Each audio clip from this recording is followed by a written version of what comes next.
धरती आकाश दोनों प्रभु की आवाज सुनेंगे। संसार की सब प्राणी उसका इनाम लेंगे। धरती आकाश दोनों प्रभु का समय आता है।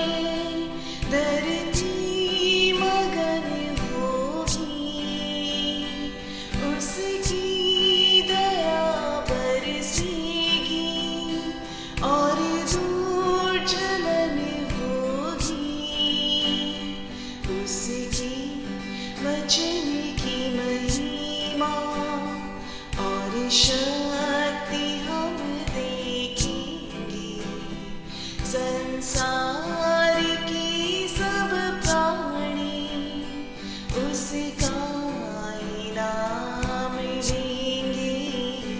धरती आकाश दोनों प्रभु की आवाज सुनेंगे।